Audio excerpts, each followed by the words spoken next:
शूरवीर योद्धा उसके प्यार में सब कुर्बान कर देते हैं। ऐसी एक बात आपको सुनाते हैं। सम्मन और मूसन दो बाप बेटा थे और दोनों का गुरु साहबानों से बहुत प्यार मोहब्बत था। इतना प्यार कि दर्श दीदार के बिना जी नहीं पाते थे। उन्होंने सुना कि गुरुजी घरों में जाते हैं, कोई बुला के ले जाए, वहां खाना भी लेते हैं, चाय पानी लेते हैं। तो उन बाप बेटे ने सोचा क्यों ना गुरु साहबान को अपने भी न्योता दें, अपने घर आए, चरण पड़ेंगे, घर मक्का मदीना बन जाएगा, पाक पवित्र हो जाएगा, क्यों ना उनको बुलाया जाए। दोनों ने बुला लिया। गुरु साहबान से जाके अरदास की, प्रार्थना, गुजारिश की, हे रहमत के दाता आप हमारे घर को भी पाक पवित्र करें। गुरु साहबान कहने लगे भाई ठीक है, समय दे देते हैं, कुछ दिन में आ जाते हैं। अब दोनों ने कोशिश की, समय मिल गया, 5-7 दिन 4 दिन जितना भी, दोनों ने खूब कोशिश की, खूब मेहनत, रात को भी नहीं सोए, दिन रात एक कर दिया। क्यों, दिहाड़ी मजदूरी, कुछ ज्यादा पैसा नहीं था और उनको यह फिक्र था कि गुरुजी के साथ जो सेवादार आएंगे उनको भी खिलाना है। कुछ लगे रहे लेकिन कुछ भी कमा ना पाए। आखिरी एक दिन पहले, जिस दिन गुरु साहबानों ने आना था, आपस में सलाह मशवरा करने लगे क्या होगा। पीर गुरु मुर्शिद कामिल आएंगे और अपने पास कुछ भी नहीं है, क्या देंगे, क्या खिलाएंगे। ये तो आशिक के लिए मर मिटने वाली बात है। तो बेटा कहता है कि अब्बा ऐसा करें, क्यों ना किसी शाहूकार के रात को पाड़ लगा लें, चोरी कर लें, क्या हर्ज है, बाद में लौटा देंगे और जो गुनाह है उसकी सजा ले लेंगे, फिर तो कोई हर्ज नहीं। बाप की भी बात जज गई कि भाई और तो कोई तरीका नहीं। कहने लगा अपने गुनाहगार हैं, गुनाह की सजा पहले गुरुजी का आ जाने दो, उनको खिलाएं पिलाएंगे, बाद में उनके यहां नौकरी कर लेंगे, कोई पैसा नहीं लेंगे, चाहे चमड़ी उतर जाए, जैसे वो कहेंगे हुक्म बजाएंगे, बता देंगे कि चोरी हमने की है। दोनों में तय हो गया, रात का समय था। जाके ऊपर से छत को उखाड़ लिया, बेटा नीचे चला गया, बाप बाहर बैठ गया। सलाह की कि वो सामान लेना है जिसकी जरूरत है, फालतू नहीं। तो चावल ले ली, जैसा कुछ था उस टाइम में वो निकालने लगे। अचानक शाहूकार को जाग आ गई और उसने देखा कि मेरी दुकान में शोर शराबा हो रहा है, थोड़ी आवाज आ रही है।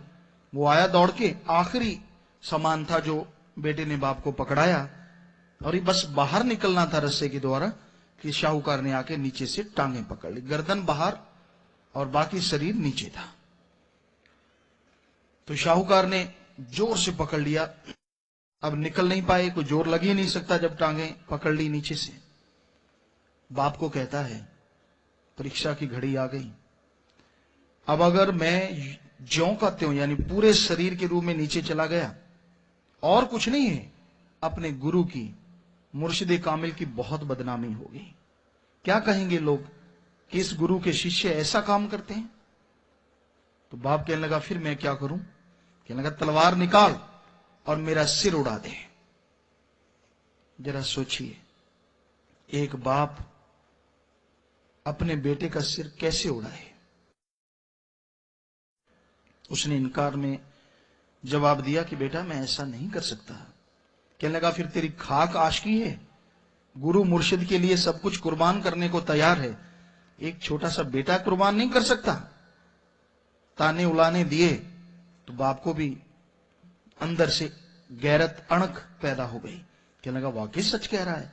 कहता ज्यादा वो शाहूकार शोर मचा रहा है, जल्दी कर, कोई आ गया तो बस फिर कोई फायदा नहीं। तो बाप ने तलवार निकाली और बेटे की गर्दन धड़ से अलग कर दी। धड़ जो थी वो शाहूकार के हाथों में आ गई। गर्दन लेके, सामान लेके बाप घर चला गया। शाहूकार ने जब देखा कि कत्ल हो गया, और तब खून का बदला खून यानी सूली पे लटकाया जाता था, उसके कंपकपी छूट गई, होशो हवास उड़ गए कि ये तो मेरे जुम्मे कत्ल पड़ेगा। उसने उसे ढक के एक साइड में रख दिया। बाप को पता था कि फलां शाहूकार के यहां ऐसा हुआ है, तो उसने दरवाजा खटखटाया सुबह जल्दी जल्दी। शाहूकार की और कंपकपी छूट गई कि शायद थानेदार होगा, चौकीदार होगा, मैं पकड़ा जाऊंगा। जैसे तैसे उसने दरवाजा खोला, उसको सामने देखा तो बाप वो कहता है, क्यों जी आप इतना घबराए हुए क्यों हैं शाहूकार जी, कोई कारण है? कहने लगा नहीं कुछ भी नहीं, ऐसा कुछ भी नहीं। कहने लगा नहीं आप घबराए हुए हैं, ये अदनी सी जान अगर आपके कोई काम आ सकती है तो मैं सब कुछ कुर्बान करने को तैयार हूं, चाहे सौगंध ले लो मेरे गुरु पीर की। मशहूर तो थे, गुरु के आशिक थे। उसने सोचा ये आदमी मुझे बचा सकता है। कहने लगा ऐसा ऐसा हुआ। उसने सारी घटना सुनाई कि मेरे यहां कोई चोरी करने आया था और मैंने पकड़ लिया, तो बाद में लाश मेरे हाथ आई, गर्दन है ही नहीं, सिर है ही नहीं। तो वो कहने लगा तू फिक्र ना कर। उसको गठड़ी बनाया, अपने कंधे पे रख लिया। शाहूकार ने धक्के से कुछ और खाने पीने का सामान दे दिया। एक हाथ में सामान है, कंधे पे बेटा है। घर ले आया, घर लाके कमरे में बेटे की जो धड़ थी, नीचे का हिस्सा था, वो लिटा दिया, साथ में गर्दन लगा दी, ऊपर कपड़ा दे दिया। बिल्कुल आंखों से आंसू नहीं आने दिया। तैयारी कर ली, क्योंकि गुरु साहबानों ने उस दिन आना था। खूब तैयारी में है, खुशी मना रहा है। और जैसे गुरु साहबान आए तो आते ही बैठ गए और वो कहने लगा जी आप कुछ लीजिए। कहते तेरे हाथ से नहीं लेंगे, तेरे बेटे को बुला। कहने गुरु जी वो थोड़ा इधर उधर गया है, मैं भी तो वही हूं, आपका मुरीद हूं, शिष्य हूं, आज प्लीज कृपा मेरे हाथ से आप खाना ले लीजिए।